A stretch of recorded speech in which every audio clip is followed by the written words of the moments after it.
Hello friends, hope you are doing very well. आज मैं आपको सिखाऊंगी ऑब्जेक्ट ओरिएंटेड प्रोग्रामिंग। हम बिल्कुल बेसिक चीज़ें समझेंगे, उसके बाद हम एडवांस चीज़ें समझेंगे। अब बेसिक चीज़ों में अगर हम ऑब्जेक्ट ओरिएंटेड प्रोग्रामिंग की बात करेंगे तो आपको हमेशा याद रखना है ऑब्जेक्ट ओरिएंटेड प्रोग्रामिंग हमेशा ऑब्जेक्ट को फोकस करके होती है। और सबसे पहला हमारा क्वेश्चन ये आना चाहिए, ऑब्जेक्ट क्या होता है। ऑब्जेक्ट एक रियल वर्ल्ड एंटिटी है जिसकी एक रियल वर्ल्ड में एग्जिस्टेंस है। अगर आप जहाँ पे भी बैठे अपने आसपास देखेंगे, हर एक चीज़ ऑब्जेक्ट है। अगर आप एक चेयर पे बैठे हैं, that is an object. Bed पे बैठे हैं, बेड इज़ एन ऑब्जेक्ट। आपके आसपास अगर विंडोज़ हैं, डोर्स हैं, एवरीथिंग इज़ एन ऑब्जेक्ट। आप एक घर में रह रहे हैं, house is also an object. अब जो सिमिलर ऑब्जेक्ट्स होते हैं उनको हम कंबाइन करके एक ही कैटेगरी में डाल देते हैं, that is known as class. So basically हम ऑब्जेक्ट ओरिएंटेड प्रोग्रामिंग में जो जितने भी कॉन्सेप्ट्स पढ़ेंगे उसमें हम हमारा जो बेस रहेगा वो ऑब्जेक्ट और क्लासेस रहेंगी। तो मैं रिपीट कर रही हूँ, ऑब्जेक्ट हमेशा एक रियल वर्ल्ड एंटिटी है। अगर ऑब्जेक्ट सिमिलर टाइप के हैं तो उनको एक कैटेगरी में डाला जाएगा जिसको हम क्लास कहेंगे। फाइन। नाउ अब हम आगे चलते हैं। सबसे पहले हमने ये चीज़ पढ़ ली। अब ऑब्जेक्ट ओरिएंटेड प्रोग्रामिंग किससे रेफर करती है? Refers to languages that use objects in programming, जो ऑब्जेक्ट्स को यूज करते हैं। अब इसके अंदर हम क्या क्या कॉन्सेप्ट पढ़ेंगे? हम इसके अंदर पढ़ेंगे classes, objects, data abstraction, encapsulation, inheritance, polymorphism, dynamic binding and message passing. Fine. सबसे पहले हम करते हैं क्लास के बारे में पढ़ते हैं। क्लास के बारे में अभी मैंने आपको क्या बताया, अगर ऑब्जेक्ट्स हैं हमारे पास, उनके जो फीचर्स हैं, उनकी करेक्टरिस्टिक्स जो सिमिलर हैं, हम उनको एक ही जगह स्टोर करेंगे जिसको हम क्लास कह देंगे। अब क्लास क्या है? क्लास एक ब्लूप्रिंट है। Class is just a blueprint जिसमें हमने डिफाइन किया हुआ है उसके क्या क्या एट्रीब्यूट्स होंगे और क्या क्या वो उनकी उसकी प्रॉपर्टीज होंगी। फाइन। मतलब क्लास क्या है? एक ब्लूप्रिंट है। एक ब्लूप्रिंट है या एक स्ट्रक्चर है जिसमें हम बताएंगे उसमें क्या क्या डाटा स्टोर हो सकता है और क्या क्या वर्किंग परफॉर्म हो सकती है। चलिए आगे चलते हैं। ऑब्जेक्ट और क्लास को डिफरेंशिएट करके पढ़ेंगे तो हमें कॉन्सेप्ट की क्लैरिटी ज़्यादा बेटर होगी। फाइन। अभी मैंने आपको सबसे पहले हम क्लास की तरफ अगर देखते हैं तो क्लास क्या है? एक ब्लूप्रिंट है जिससे हम ऑब्जेक्ट्स को क्रिएट करेंगे। सिमिलर ऑब्जेक्ट्स को ग्रुप करके हम क्या बनाते हैं? क्लास। क्लास क्या है? एक लॉजिकल एंटिटी है।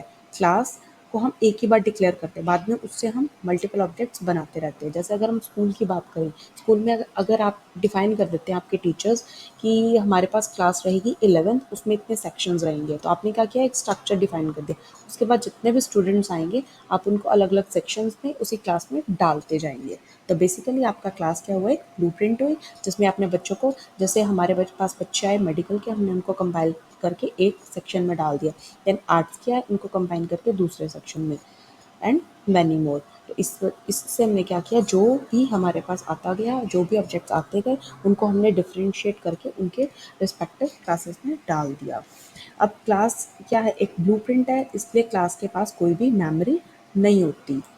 क्लास को हम कैसे डिक्लेयर करते हैं? With the help of keyword class.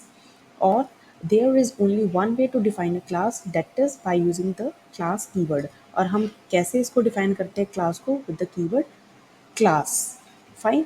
अब हम पढ़ेंगे ऑब्जेक्ट्स के बारे में। अब ऑब्जेक्ट क्या है? Instance of a class. अगर हमने क्लास क्रिएट कर ली, उसके बाद उसमें मल्टीपल ऑब्जेक्ट्स आ सकते हैं, लेकिन अगर हम एक ऑब्जेक्ट की बात करेंगे, उसकी एक अपनी आइडेंटिटी है। एक ऑब्जेक्ट आईडी क्रिएट होगा, उस ऑब्जेक्ट आईडी के साथ उसकी अपनी प्रॉपर्टीज रिलेट करेंगी। वो क्या क्या फंक्शन करेगा वो रिलेट करेगा।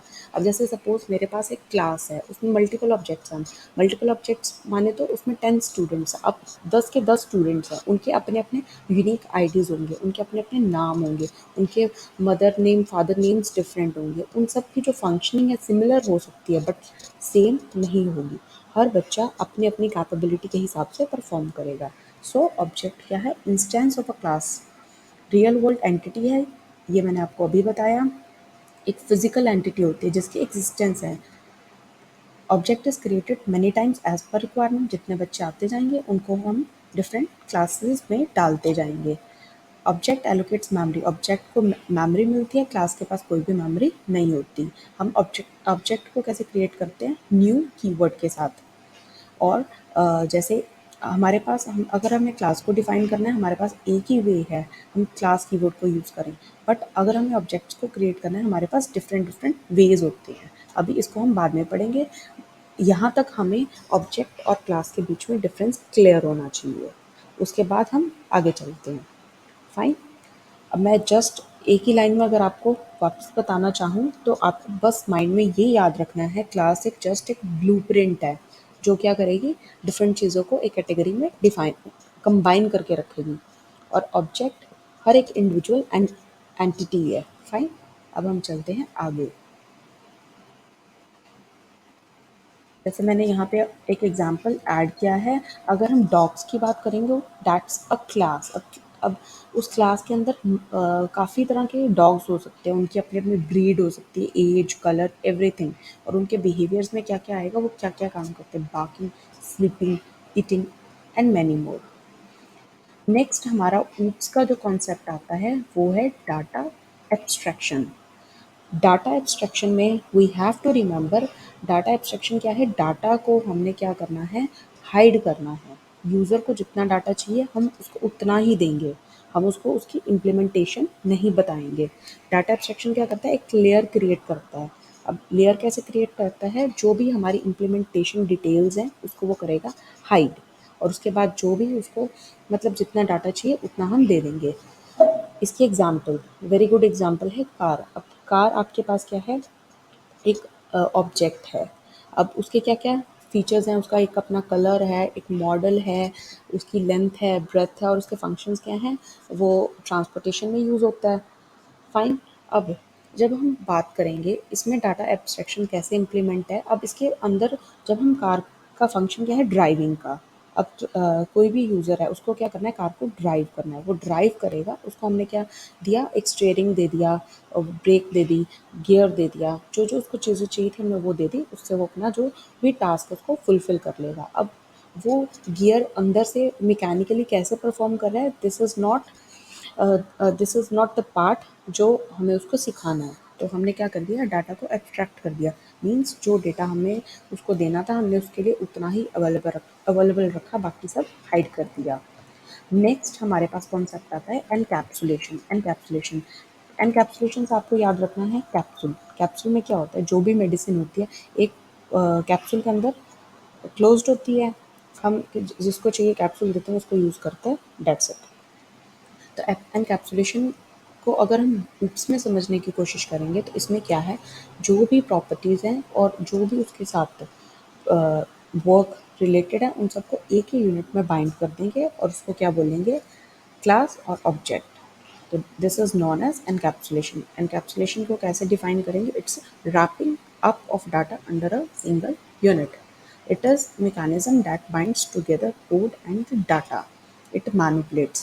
कोड में क्या आएंगे, उसके फंक्शंस, जो भी वो फंक्शंस परफॉर्म कर रहा है। डाटा में क्या आएंगे, उसके एट्रीब्यूट्स। अगर एक एग्जांपल की बात करें, स्टूडेंट की। अब स्टूडेंट के क्या क्या एट्रीब्यूट्स हो सकते हैं, स्टूडेंट के एट्रीब्यूट्स हो सकते हैं उसका रोल नंबर, फिर उसका नाम, फिर उसके बाद जैसे हमने उसका एक एग्ज़ाम कंडक्ट किया, वो उसके सब्जेक्ट्स और उसके मार्क्स। तो उसके डाटा में क्या आएगा, उसके मार्क्स आएंगे, उसका नाम आया, उसका रोल नंबर आया। अब उसके ऊपर हम फंक्शंस क्या लगा सकते हैं, फंक्शंस निकाल लगा सकते हैं कि जो भी उसने मार्क्स अचीव किए उससे उसका टोटल निकले, एवरेज निकले, उसका क्या ग्रेड बनता है वो निकले। तो हमने इन सब चीज़ों को एक ही यूनिट में कंबाइन कर दिया, एक ही क्लास में कंबाइन कर दिया स्टूडेंट, जिसमें हमारे पास अगर 10 स्टूडेंट है, 10 स्टूडेंट्स का डिफरेंट तरीके से वो सारा फंक्शंस कैलकुलेट हो जाएंगे depending upon individual data. Fine. Then आता है, जैसे यहाँ पे मैंने एग्जांपल दी, डाटा वेरिएबल्स और डाटा को एक ही यूनिट में कंबाइन कर देंगे, that is known as encapsulation. Example है इसकी क्लास। देन आता है इनहेरिटेंस। इनहेरिटेंस ये भी रियल वर्ल्ड से रिलेट करके आप समझ सकते हैं। इनहेरिटेंस क्या होता है, क्वालिटीज़ को इनहेरिट कर, लाइक आपके पेरेंट्स के पास जो भी क्वालिटीज़ हैं आप उसको क्या करेंगे, इनहेरिट करेंगे।